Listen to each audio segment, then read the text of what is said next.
Hello and welcome to Fortress Alaska. I'm your host Dave, and today we're going to talk about Stop the Bleed. I don't want this to be considered a training course. This is just information for you because you should go get training, and I'll put a link below to help you find some. So first off, you understand what we're going to go over is not for minor cuts and bruises, not what I call an owie kit.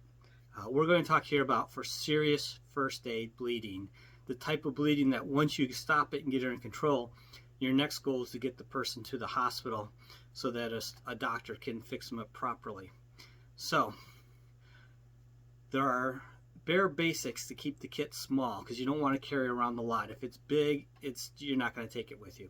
So we want to keep it to the bare basics, something you can carry on you at all time or keep in your vehicle, and it can go wherever you go. So, or you can just keep it at your desk at work too. So you never know where you might need it. So there are just 5 basic items. First, you need a pouch, something to put it in.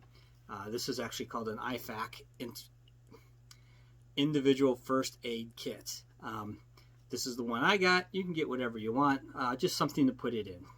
Second of all, you're going to need gloves. You want some rubber gloves so that you can possibly stop the transfer of disease between you and whoever you're helping, or between them and you. It does work both ways because who knows how dirty your hands are. When you're working on somebody who's got a bad wound, you don't want your dirty hands in their wounds, so you'll need that. Help stop disease transfer. Now, and this kit's nice because I can just pull it and everything comes right out. So, the big item here is a tourniquet. This is a cat tourniquet. You want to get the real ones, buy from a reputable place or reputable dealer online. There are cheap imitations that come out of China. You don't want to avoid those. You want to get a real tourniquet, a proper tourniquet. And when you take the training class, they'll tell you the proper ones to get and where to get them. So you'll have the right things should you need it. Now, these are to stop severe bleeding, the type of bleeding where it's splurting out with every heartbeat. So this is kind of like the worst case scenario when you're going to have to put a tourniquet on somebody. And the way they're set up is so that you can even use it on yourself. You can do it with one hand, and you can practice on yourself with it. It's not comfortable, but you can do it. Because you never know. You may be alone when you get hurt. The next thing you'll want is a pressure bandage. It's a pressure bandage. In here, we're going to actually show you what it is. This is going to be a real demonstration. So this is a pressure bandage, and the reason I'm using these is you should keep a set on hand for training for yourself, because you have to practice. Like any other skill, you have to practice your skill in order to maintain it. So this is a pressure bandage. It gives you a spot to put over the wound. In fact, it even tells you other side over the wound, and then you just basically wrap it up, stretching out and putting it under good and tight to put pressure on it as you do it. So you want to learn how to use one of these, and it's good to have one of these along, and you should get an extra one for training so that you can practice with it and know how to use it. Like I said, all skills you need to practice, otherwise you lose the ability to do them. The same with the tourniquet. You can practice with it. You have a practice one. This is my practice one. It's orange. The 2 that I have otherwise are black, and they are the ones that actually travel with me in my 2 different kits. The orange one is for practicing, training, helping other people learn how to do it, whatever. So that's the pressure bandage. It is used with direct pressure, and it can also be used as a backup tourniquet should you need it as such. The other thing you need is medical gauze. Now, medical gauze, these vacuum pack kits are really nice because they keep it extremely small and watertight. So this is actually quite a lot of gauze. You can see the kit, how quickly it starts to expand. This is just folded medical gauze, and you can see it's quite compact and compressed. So as you can see, it's just standard medical gauze. And once again, it's the same thing. This is what you use for wrapping wounds, or should you have to pack a wound, and you can use it with direct pressure. But it's just standard medical gauze. These are like $2.50. They're not expensive. Once again, though, you need to practice and train with it.